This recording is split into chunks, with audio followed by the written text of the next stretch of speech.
Bismillahirrahmanirrahim. Assalamualaikum warahmatullahi wabarakatuh. Waalaikumsalam. Alhamdulillah, bersyukur kepada Allah Subhanahu wa Ta'ala yang telah memberikan kesempatan kepada kita sekalian, sehingga pada kesempatan pagi hari ini masih diberikan banyak kesempatan sehingga masih dapat berjumpa bersama kita di aula Korwil dan dapat bersuka dengan keadaan sehat, tidak kurang sama maupun. Yang kedua, sholawat dan salam semoga tetap tercurahkan kepada beliau junjungan kita Nabi Muhammad SAW yang selalu kita harapkan sama Nabi. Bapak Ibu yang saya hormati, pertama perkenalkan dulu, nama saya Kuanto, untuk unit kerja di SD Negeri 3 Drim. Dalam hal ini kita akan belajar bersama, bukan sebagai narasumber, saya hanya membacakan saja, beda dengan Bu Parsi dan narasumber yang lain. Di sini kita akan belajar bersama tentang kaidah-kaidah pembuatan soal asas 1 yang dalam kesempatan kemarin sudah dipelajari bersama tentang langkah-langkah membuat kisi-kisi yang dengan harapan sudah bisa membuat kisi-kisi yang selanjutnya dilanjutkan dengan membuat naskah soal. Kemarin Bu Marsik dan narasumber yang lain sudah memberikan tugas pada Bapak Ibu sekalian, dan hasilnya sudah mendapatkan bentuk kisi-kisi yang baik dan juga benar. Dan dilanjutkan untuk hari ini, nanti kita akan bersama-sama membuat soal yang baik dan benar, bukan hanya baik tapi juga benar sesuai dengan kaidahnya. Begitu ya Bapak Ibu. Kemarin juga sudah dibahas bersama untuk soal-soal asas sekarang itu yang sesuai dengan AKR. Ya, di situ ada apa? Oke? Yang pertama ada pilihan ganda, ada lagi pilihan ganda kompleks, ada lagi benar salah, menjodohkan, uraian, dan ujuk kerja. Ya. Nanti untuk pembagiannya antara fase A, B, dan C kita lepas dari itu untuk soal. Jadi untuk soal nanti dari kelas 1, kelas 2, kelas 3 itu menjadi satu kelompok, dan kelas 4, kelas 5, kelas 6 itu menjadi kelompok sendiri. Jadi bukan fase-fasenya lagi.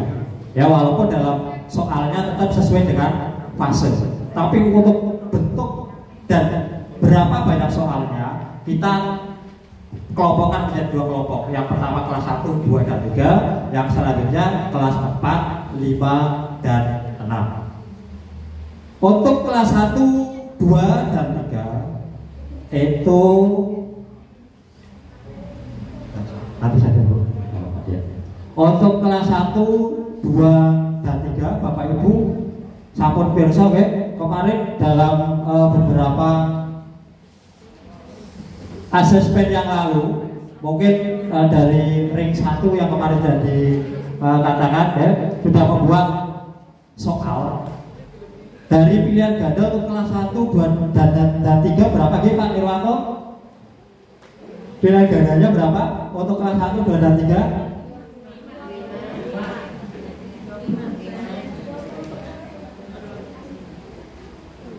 5 pilihan gandanya. Untuk opsinya, misal dari satu soal itu opsi pilihan jawabannya itu ada berapa? Ada 3. Hanya mengingatkan kembali ya, saya juga mengingatkan kembali. Dan untuk kelas 4, 5, dan 6 itu 4. Dan untuk pilihan ganda kompleks itu berapa alternatif untuk 1, 2, 3? 3 alternatif ya jawabannya. Dan untuk 4, 5, 6 itu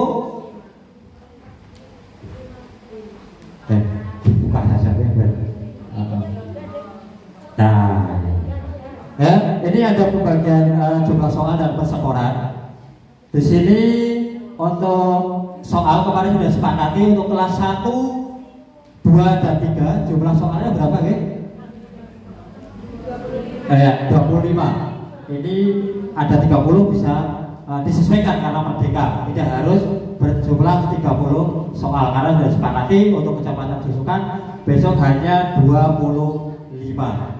Dan untuk kelas 4, 5, 6 itu menjadi 30 soal. 30 soal nanti dibagi dengan persentasenya berapa dan berapa. Nanti kita pelajari bersama. Jadi mungkin tidak perlu dijelaskan. Nanti untuk materinya bisa di-share ya untuk menambah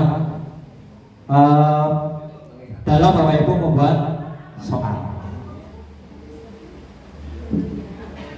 Lanjut untuk pemetaan muatan pelajaran kurikulum Merdeka itu semua kelas mencakup 10 mata pelajaran kecuali untuk apel IPAS. IPAS untuk kelas 1 dan 2 belum ada ya, semuanya dari pendidikan agama berdemokrasi sampai ke daun ayu itu semua kelas ada kecuali IPAS.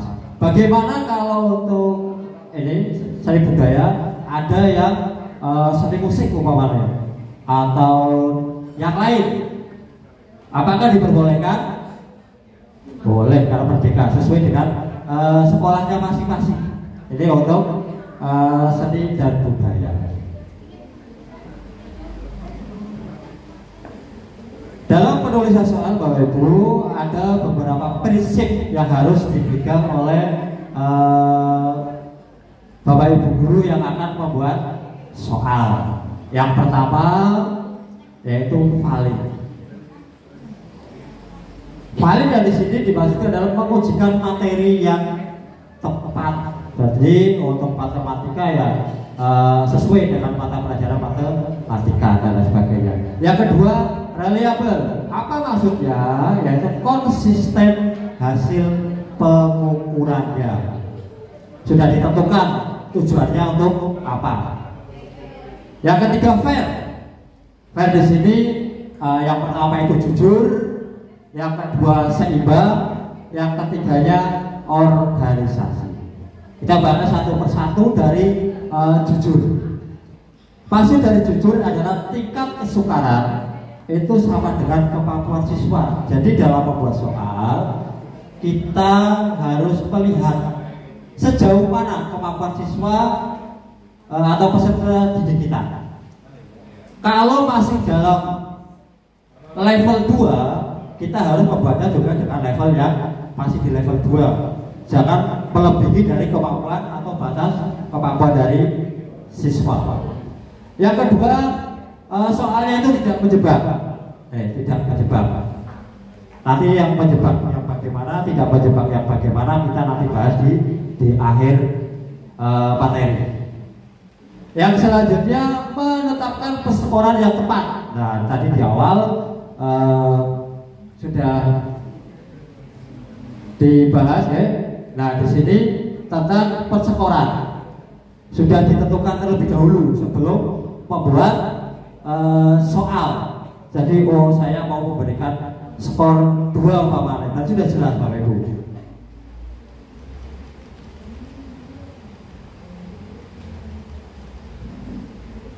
Yang selanjutnya seimbang. Seimbang di sini yang dimaksud adalah materi yang diujikan itu sama dengan materi yang sudah diajarkan. Contoh untuk saya baik guru PJOK dan teman-teman PJOK bahwa Pak Darwin itu belum mengajarkan materi tentang sepak bola. Jadi tidak boleh membuat soal tentang sepak bola.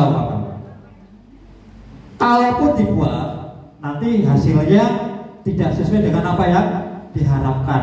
Karena apa? Menguji yang belum kita berikan materinya. Berarti sia-sia. Itu yang kedua, waktu untuk mengerjakan itu sesuai. Umpama soal 25 hanya diberi waktu 15 menit umpama.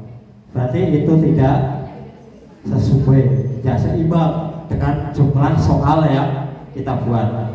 Yang selanjutnya, mengurutkan soal dari yang mudah ke yang sulit atau sukar, dari yang ringan ke yang berat. Itu ada urutannya. Jadi nomor 1 jangan langsung ke soal yang sulit.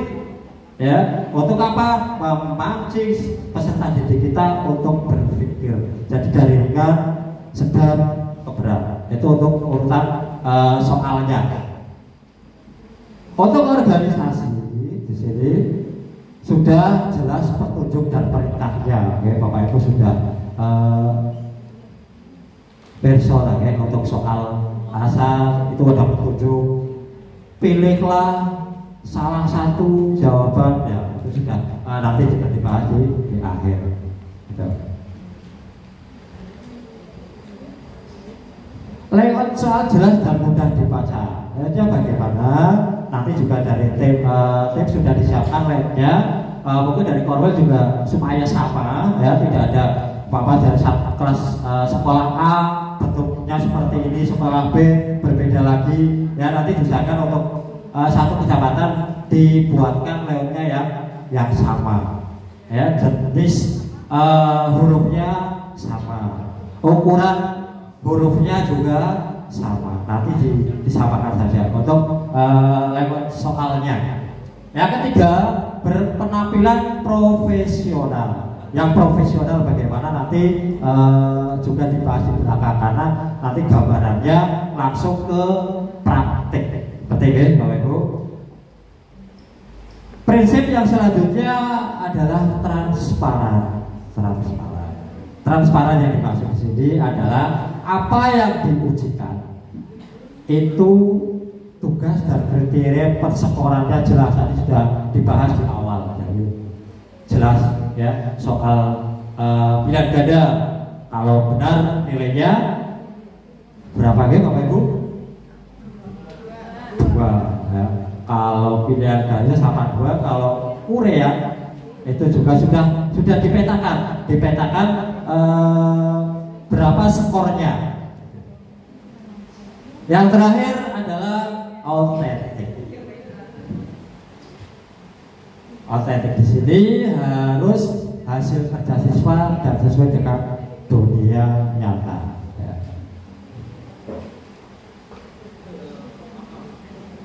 Ya, kemarin mungkin kecepatannya 50, untuk saya nanti lebih cepat, lebih cepat kecepatannya. Kemarin 50, mungkin saya 60 karena saya lumayan banyak. Jadi mohon maaf, nanti kita langsung ke prakteknya saja daripada diberikan materi terlalu banyak. Ternyata Bapak Ibu sudah membuat soal yang kemarin dari kisi-kisi yang sudah dibuat.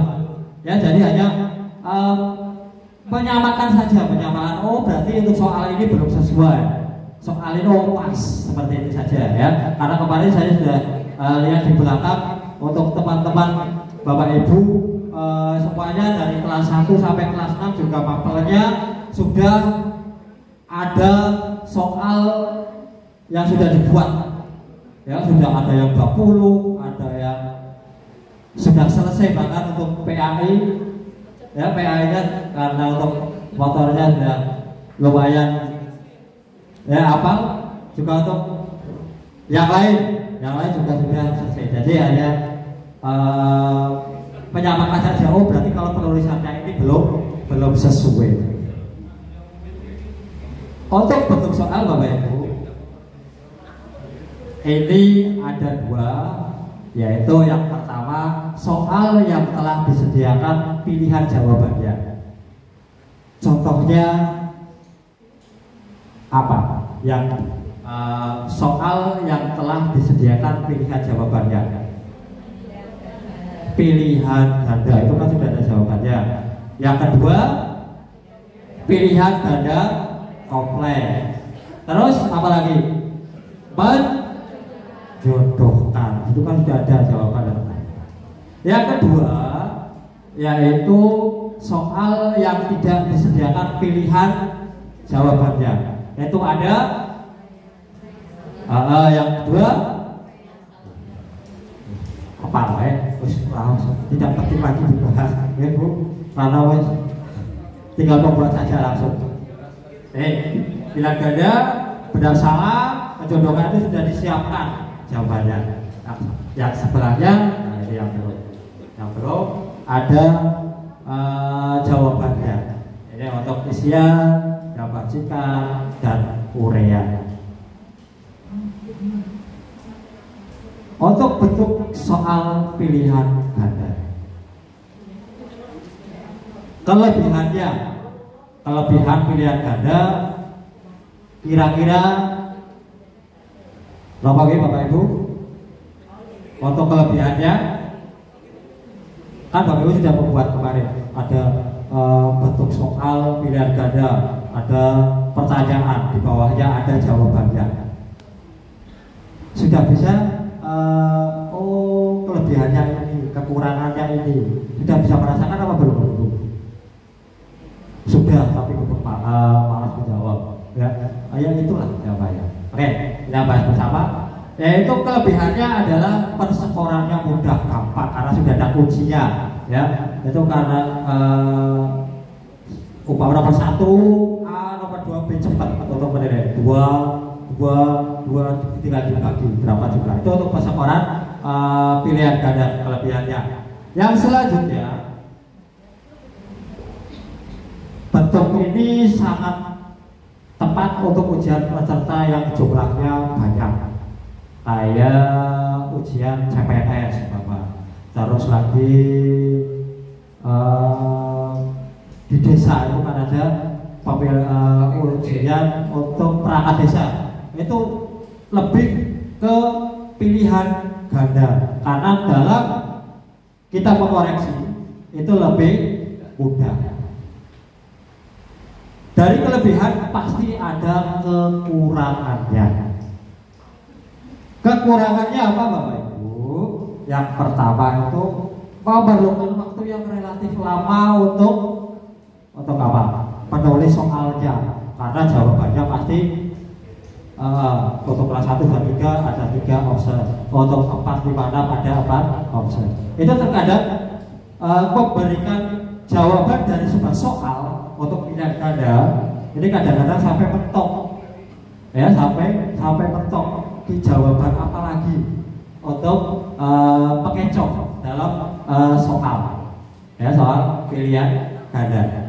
Yang kedua, ini yang tadi dibahas, ini homogennya tidak berfungsi pengecoh itu tadi, ya Bapak ada 4 jawaban, ya dari A, B, C dan D.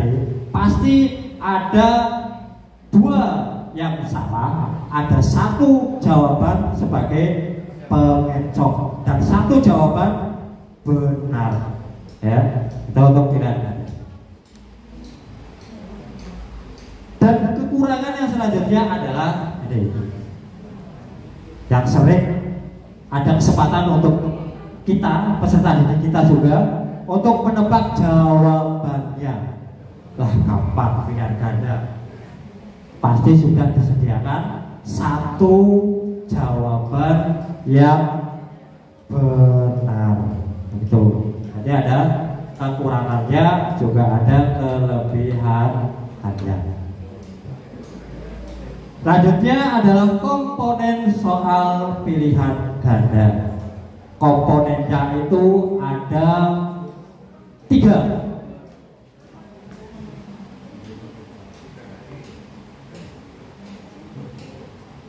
Untuk komponen soal itu ada stem atau pokok daripada pokok soal, yaitu yang menyatakan pertanyaan.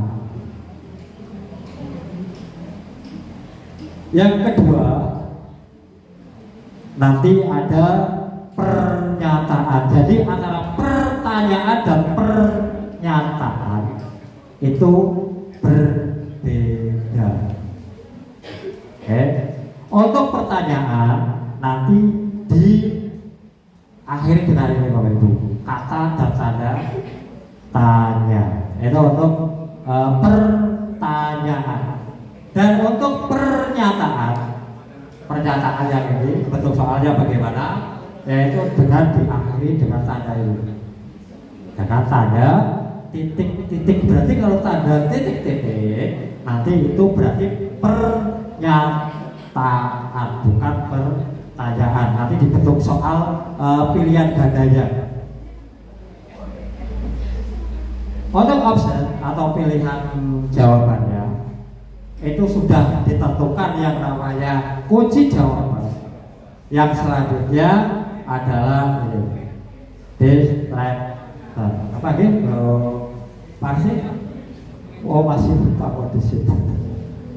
Ini harus disiapkan ini kunci jawaban yang sudah pasti dan untuk distractor. Pasti kan? Iya pengecoh ya tadi ya. Untuk teman-teman PJK itu masih semangat banget. Lanjut. Sampai di sini fokus. Ya, berarti sudah cek lah ya, karena sudah soalnya sudah selesai. Kaidah penulisan soal. Ini yang dibahas nanti untuk kaidah penulisan soalnya, yaitu satu tentang materi yang akan kita ujikan dengan menggunakan pilihan ganda.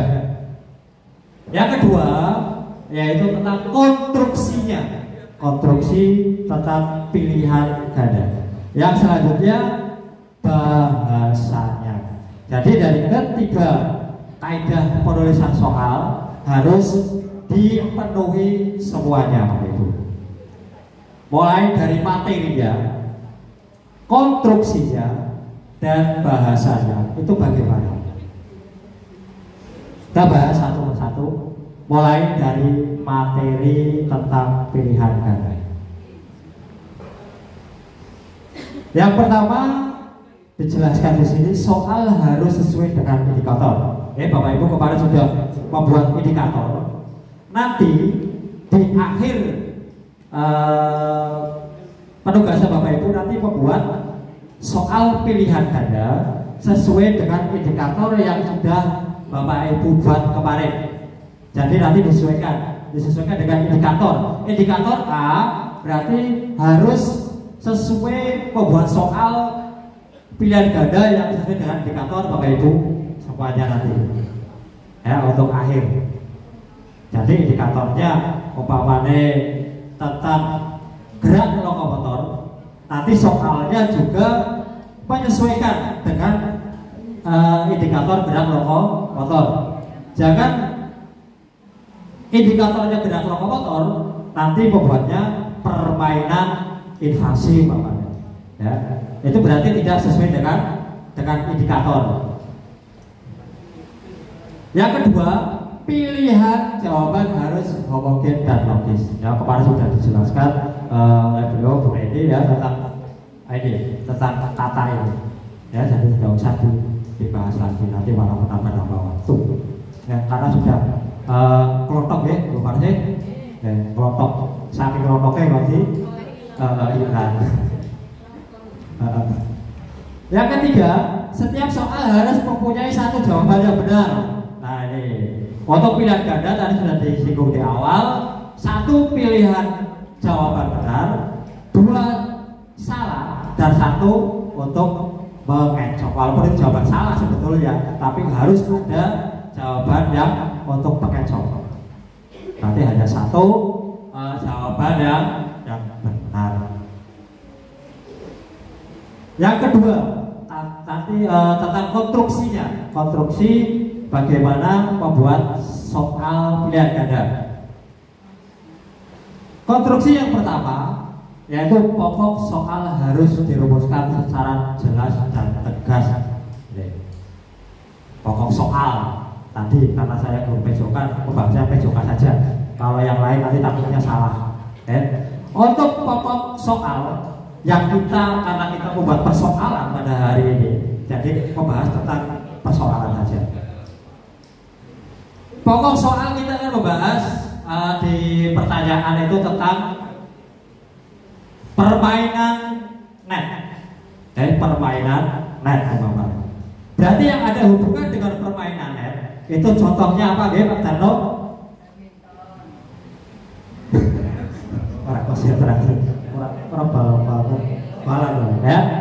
Untuk permainan net, contoh permainannya itu apa? Ada bulu tangkis, sih basket lah, voli, dan lain sebagainya.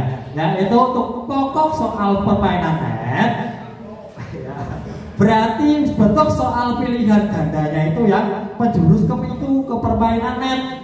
Ya, jangan soal untuk permainan net nanti jawabannya lain tentang permainan invasi umpamanya. Berarti kan Joko Sembung tidak nyambung dong seperti itu ya. Yang kedua itu rumusan soal atau pokok soal dan pilihan jawaban harus merupakan pernyataan yang diperlukan saja ya. Jadi tidak melenceng dari pokok yang tadi, dari pokok soal. Harus yang ada kaitannya. Untuk net yang ada hubungannya dengan permainan net, walaupun dalam jawabannya itu jawaban yang salah. Pokok soal jangan memberi petunjuk ke arah jawaban. Ya, nanti dibahas di akhir saja. Bagaimana petunjuk dalam soal yang mengarahkan ke jawaban. Nanti ada contohnya. Yang selanjutnya, pokok soal jangan mengandung pernyataan yang bersifat negatif ganda. Pernyataan yang bersifat negatif ganda. Contohnya, guru bahasa Indonesia yang gampang. Yang pernyataan yang bersifat negatif ganda. Contohnya apa gitu, Bu? Yang bukan titik-titik kecuali titik. Terus itu jawabannya tuh. Yang maksudnya ya bersifat negatif ganda. Bukan di bawahnya nanti kecuali, ya. Itu nanti ini yang bersifat negatif ganda. Ya kok mesti yang baca jelas. Baca materi ini jadi ketika orang pinter begitu Pak Darno, padahal orang pinter ya, karena baca 2 hari full ya malas bukan kayak Bu Parsik deg-degan seperti itu nanti dibahas tentang ini yang bersifat negatif ganda, nanti juga dibawa materi di akhir saja biar langsung praktek dan jelas. Yang selanjutnya, panjang rumusan pilihan jawaban harus relatif sama ya, jangan untuk umpamanya jawaban benar sedikit, nanti jawaban yang salah dan yang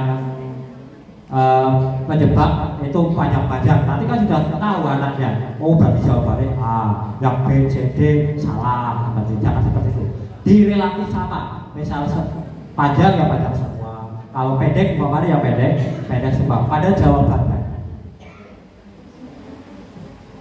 Yang ketiga, atau kaidah penulisan soal yaitu tentang bahasanya ya, karena bahasanya kita menggunakan bahasa persatuan ya, terutama kalau pada papel-papel tertentu boleh, karena itu untuk daerah tertentu, umpamanya bahasa di Jawa Tengah nanti ada beberapa kata yang di Jawa Tengah.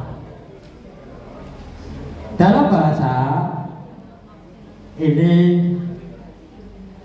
yang pertama, pilihan jawaban jangan mengandung pernyataan ya. Dulu banget lah ya, waktu SD pada pilihan ganda pasti ada jawaban yang mengandung ini. Semua pilihan di atas benar. Semua pilihan jawaban di atas benar atau jawaban di atas salah ya. Itu mungkin karena penyusun soalnya sudah betok jawabannya apa lagi ya, wis telu bingung karena sudah kejar tayang. Wes jawaban gampang. Semua jawaban di atas salah, semua jawaban di bawah di atas benar, itu tidak boleh ya. Nanti untuk kaidah penulisan soalnya. Yang selanjutnya, pilihan jawaban yang berbentuk angka itu harus disusun berdasarkan urutan besar kecilnya. Contoh, ada angka 4, 5, 6, 7. Ya Pak Pak. Ya, untuk pengurutan angka mulai dari yang besar umpamanya. Berarti mulai dari angka berapa dulu? 7, 6, 5, 4 ABC-nya. Kalau diurutkan dari yang kecil, otomatis dari dari kecil. A apa? 7, B 6, C 5, D 4. Itu kalau dari yang besar. Kalau dari yang kecil, A 4, B 5, C 6, D 7. Jadi jangan acak, tidak boleh ya dalam kaidah penulisannya. Umpamanya A 7, B 5, C 4 dan seterusnya diacak, itu tidak boleh dalam kaidah penulisan soal.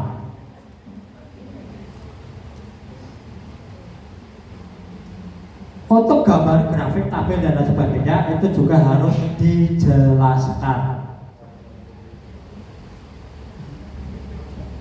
Yang selanjutnya, butir materi soal jangan bergantung pada jawaban soal sebelumnya. Kemarin sudah dibahas. Umpama jawaban nomor 5 itu untuk membuat soal nomor 6. Itu tidak boleh. Nanti tergantung kepada jawaban yang sebelumnya, itu tidak boleh. Nanti harus berdiri sendiri dari soal yang satu ke soal berikutnya.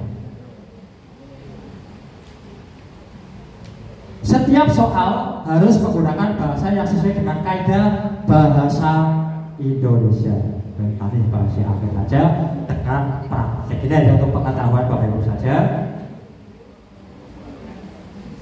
Menggunakan bahasa yang komunikatif sehingga mudah dimengerti. Kemarin juga sudah disinggung dan sudah dipahami bersama. Nanti tidak usah dibahas lagi. Kata dia memancing, karena waktunya nanti masih panjang. Jangan menggunakan bahasa yang berlaku di daerah setempat. Bahasanya contohnya seperti apa juga nanti dibahas di akhir. Langsung praktek. Pilihan jawaban jangan mengulang kata atau frase yang bukan merupakan satu kesatuan pengertian.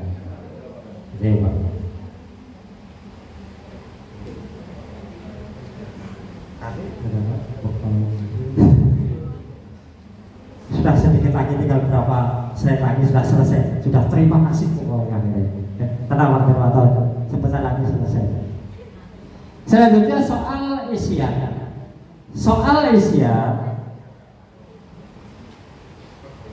Soal yang menuntut peserta tes untuk memberikan jawaban singkat berupa kata, frase, angka atau simbol. Oh, keren malah di sini.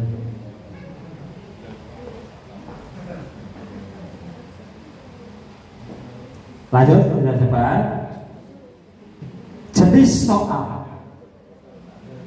Jenis soal isian itu ada 3. Yang satu melengkapi. Contoh bentuk soalnya seperti ini. Gerak tubuh tanaman dipengaruhi oleh arah dasaran titik-titik. Nanti melengkapi saja. Jadi tidak memberikan jawaban yang panjang, hanya melengkapi ini pertanyaan. Yang selanjutnya itu jawaban singkat. Jawaban singkat contohnya seperti ini. Gas apa yang dibuat saat bernafas? Itu harus diakhiri dengan tanda tanya. Yang ketiga yaitu tentang asosiasi. Ini tentang jenis soal isian. Jadi di sebelah sini sudah ada pertanyaan, di sebelah sini sudah ada jawabannya yang harus diisikan. Ini namanya isian asosiasi. Lanjut. Tentang kaidah selanjutnya, kaidah penulisan soal isian. Tadi sudah pilihan ganda sudah dipahami. Yang selanjutnya adalah tentang kaidah penulisan soal isian. Tadi yang pilihan ganda sudah siap ya Bapak Ibu? Oke, lanjut tentang yang ini, kaidah penulisan soal isian. Yang pertama, soal harus sesuai indikator, semuanya sama. Ketika membuat soal harus disesuaikan dengan indikatornya. Jadi jangan melenceng dari indikator. Yang kedua, soal harus menggunakan bahasa yang baik. Oh, tadi dibahas di tentang bahasanya. Yang ketiga, jawaban dituntut oleh soal harus singkat dan pasti, yaitu berupa kata, frase, angka, simbol atau tempat. Ini untuk soal isian. Soal tidak merupakan kalimat yang dikutip langsung dari buku, hanya kopas. Ya, hanya kopas. Itu tidak diperkenankan dalam kaidah, walaupun mungkin dan kopi pasti saja biar cepat. Ya, kayak ayah lah, ada materi kopas masukkan soal. Ya, dalam kaidah sebetulnya tidak diperbolehkan. Yang kelima, yaitu soal tidak memberikan petunjuk ke kunci jawaban. Bentuk soalnya seperti apa yang memberi petunjuk ke kunci jawaban, nanti di akhir ada penjelasannya.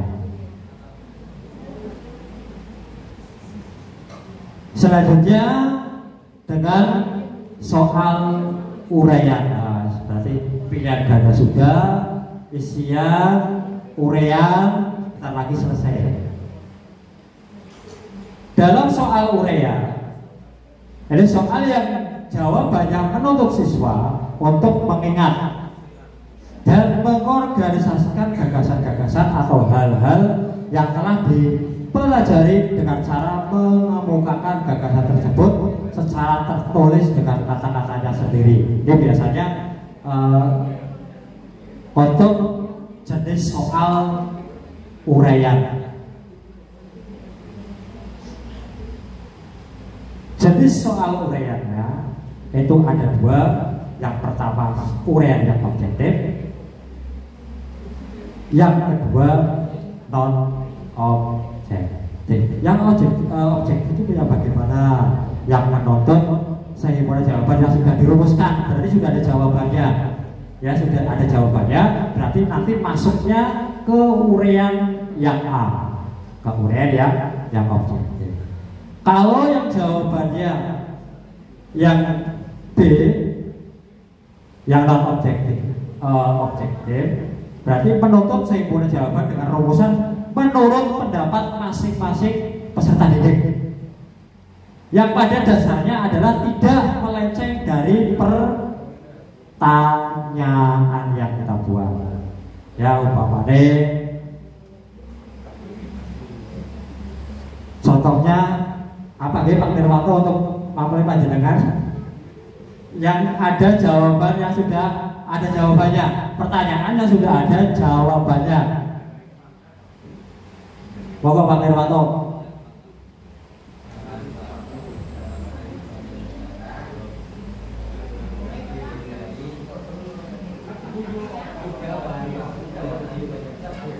Oh ya, sebutkan 3 bahan baku pembuatan dawet ayu Banjarnegara. Nah, itu kan sudah ada jawabannya.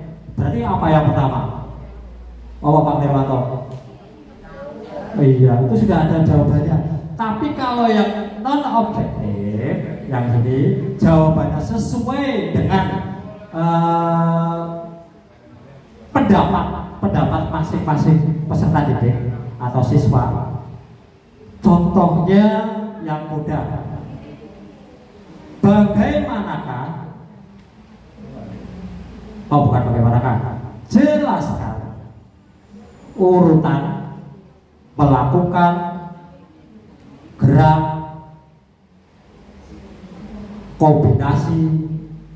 Oh, tadi sebentar. Yang menentukan pendapat masing-masing siswa.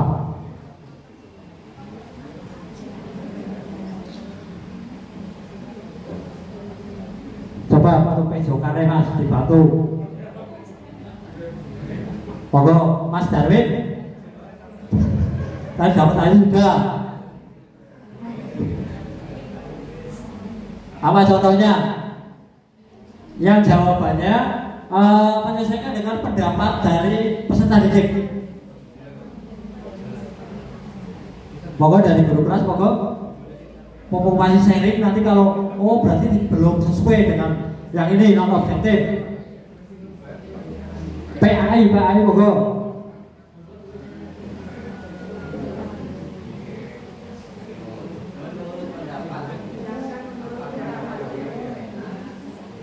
Ya, jelaskan pendapatmu tentang bagaimana membuat dawet ayu. Nah, ini dawet ayu versi kepenak. Sekarang Pak Karim Pak Irwanto, wis gari terus nambahin. Ya, jadi narasumber orang bingung dari soal apa? Karena tadi untuk ini tidak membuat soal, jadi dulu saya ya orang pinter kalau soal. Ya, yang penting ini untuk non objektif yang menuntut siswa untuk mengumpulkan pendapatnya sesuai dengan pertanyaannya. Pokoknya itu ya saja. Keunggulannya tidak saja. Ya nanti dibatasi sendiri.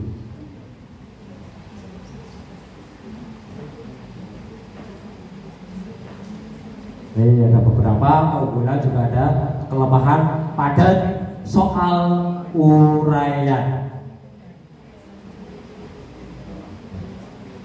Nah ini lanjut ke contoh soal pilihan ganda.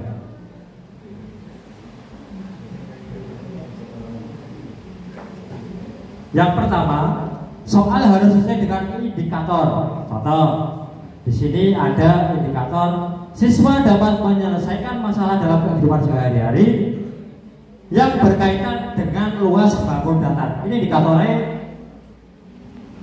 ini membahas tentang apa Bapak Ibu? Luas bangun datar. Contoh soalnya seperti ini.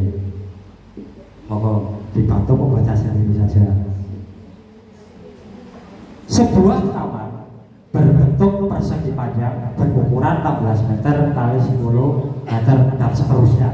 Itu di bawah ada jawaban yang benar adalah C. Soal ini baik. Kenapa kok disebut baik, dikategorikan soal yang baik? Pada indikator ya ini luas baku datar, dan pada soal juga membahas tentang apa pertanyaannya? Luas taman. Terus paksa. Baik.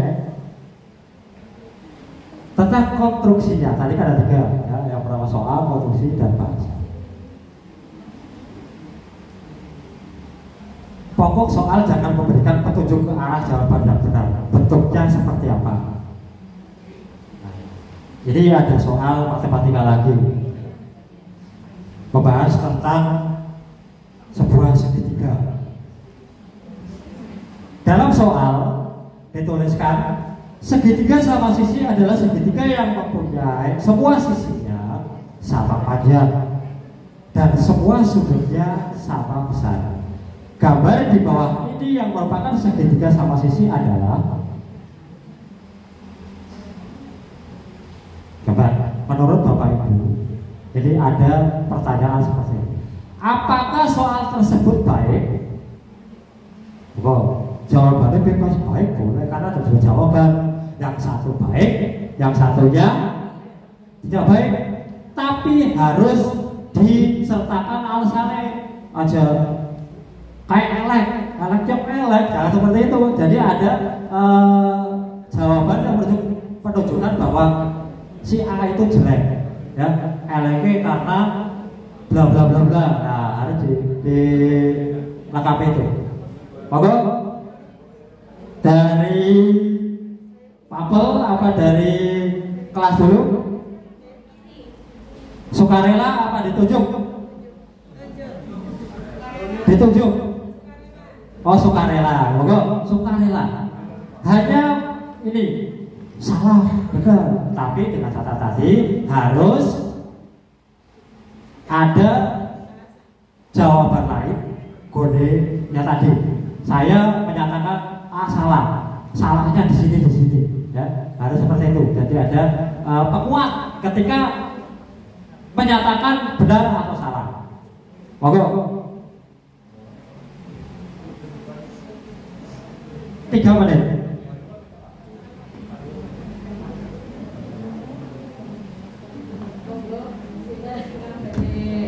Menganalisis soal pilihan ganda yang ada di layar.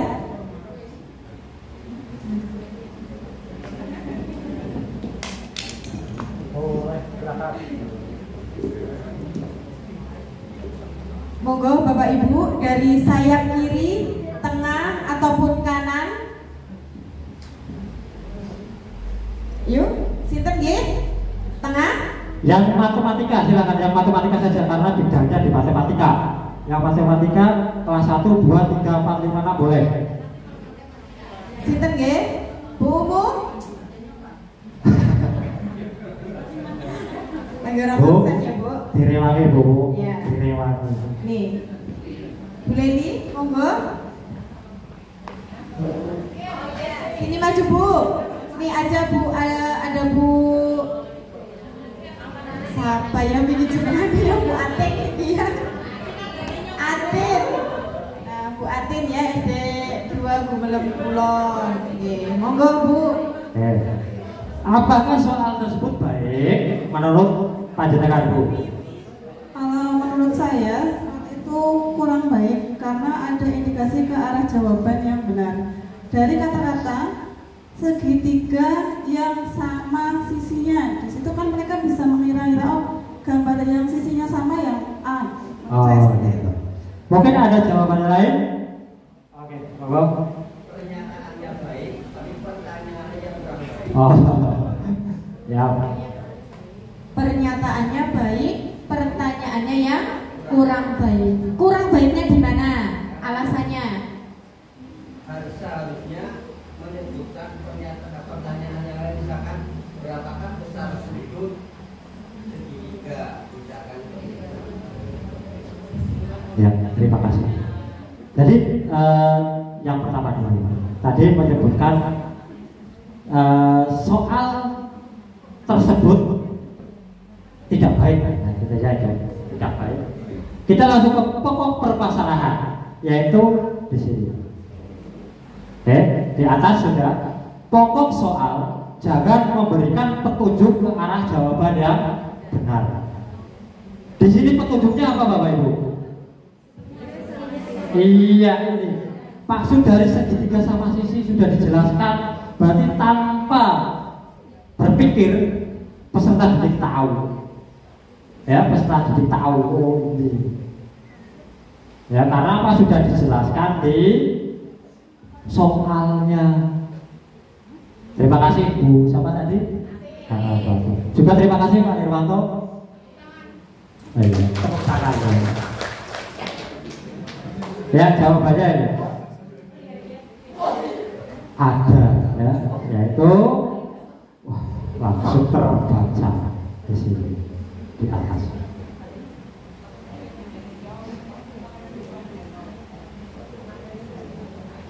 Yang kedua, tentang pokok soal jangan menggunakan pernyataan yang bersifat negatif. Pada tadi sudah dibahas di awal oleh buku tadi. Bentuk soalnya seperti apa? Seperti ini. Maka diberikan saja ini Bapak Ibu. Ketika membuat soal, yang pertama tadi yaitu jangan menggunakan pernyataan yang bersifat negatif. Yang dimaksud pernyataan yang negatif itu di sini satu bukan di bawahnya langsung ada kecuali. Tadi sudah dibahas bersama.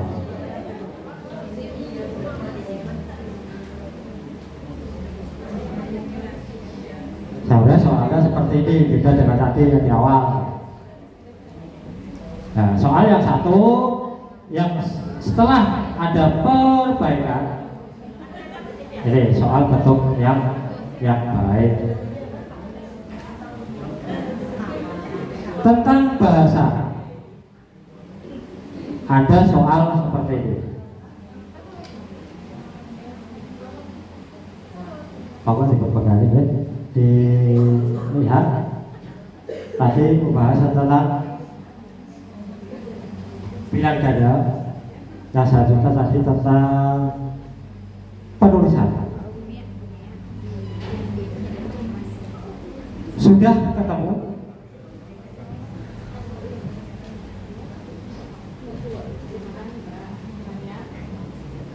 Monggo. Baik.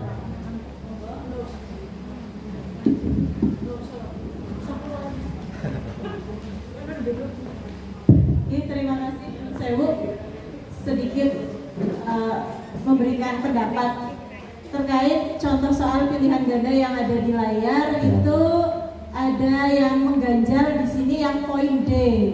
Semua pilihan jawaban di atas salah itu sebaiknya tidak ada dalam soal yang kaidah penulisan soal gitu. Semua pilihan jawaban di atas salah, jawaban A dan C salah, atau jawaban A, B, C benar, begitu sebaiknya dihilangkan. Ya, terima kasih, tepuk tangan untuk Bu siapa? Tadi di awal sudah dibahas ya, untuk menghindari nih. Wis saking bingunge gawe soal PJOK, wis esuk ora rampung-rampung kudu dikumpulna. Ya, wis semua jawaban di atas salah. Kamu jawabannya ya Pak Darwin, besok diubah. Ya. Seperti itu, untuk jawaban yang benar juga sama, semua pilihan jawaban di atas benar. Ya, berarti bentuknya membahas tentang yang jangan mengandung pernyataan. Nih, pilihan salah atau semua jawaban benar.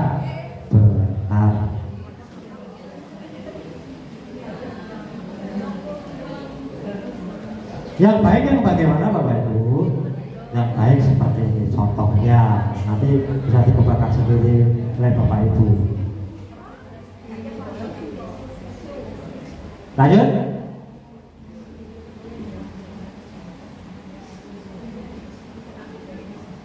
Yang keenam, yaitu pilihan jawaban yang berbentuk angka atau waktu harus disusun berdasarkan urutan. Tadi sudah disinggung, contohnya seperti ini.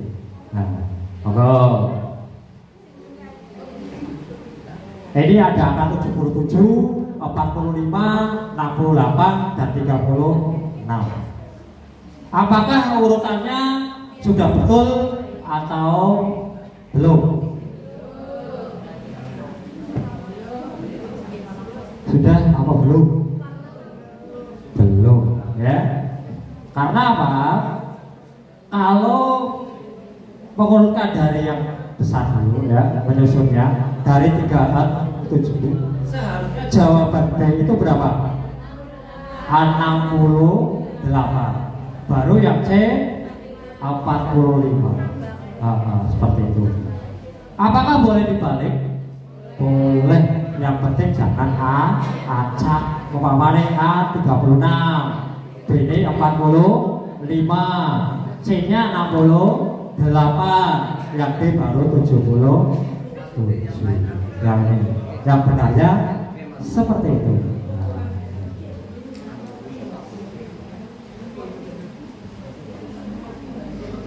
Lanjut, tadi tentang angka, sekarang tentang grafik. Contoh soalnya seperti ini.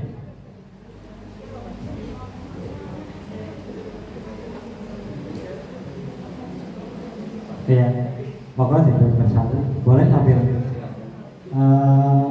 ujung kalau sudah ada. Monggo. Ada soal tentang grafik, di sini grafiknya seperti ini. Kira-kira sudah sesuai apa belum? Ya, pertanyaannya seperti ini.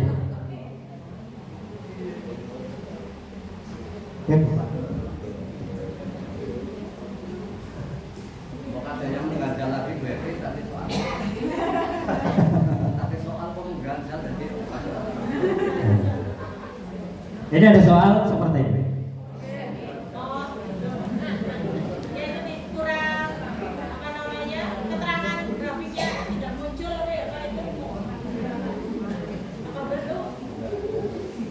Ya, ini ada bentuk soal seperti ini.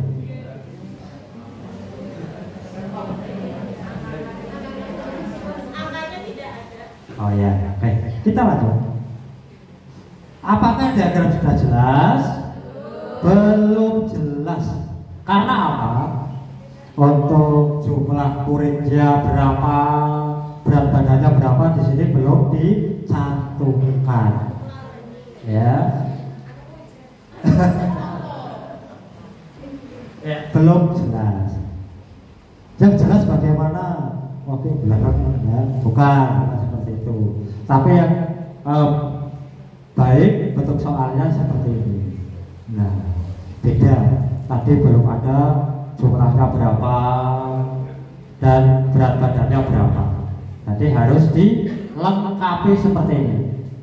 Bukan seperti yang soal yang awal.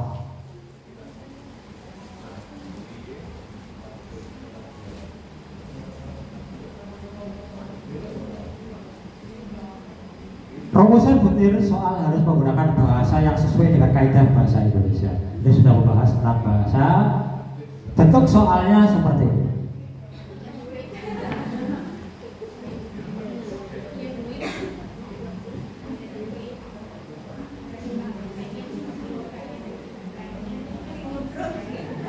Ya, udah paham langsung kelihatan ya.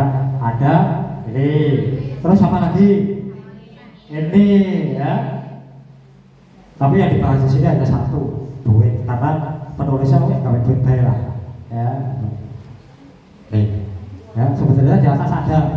Ya, ada. Pingin.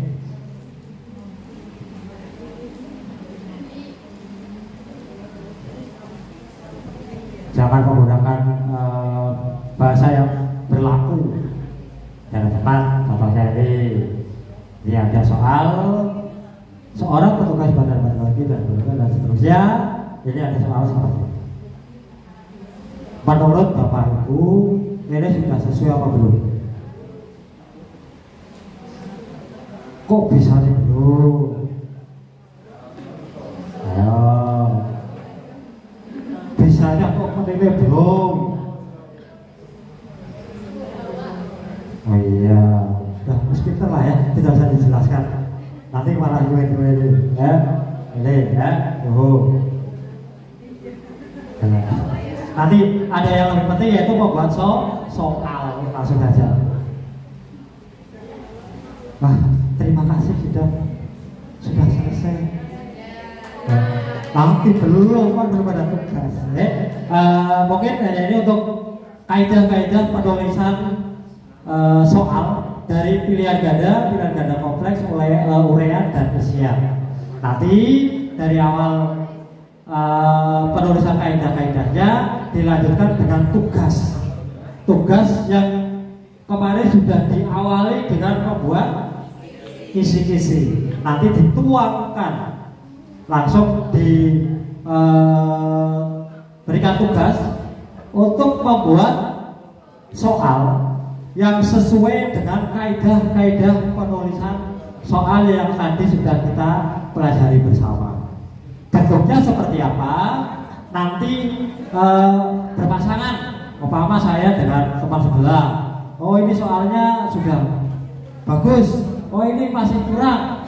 Nanti diperbaiki bersama-sama.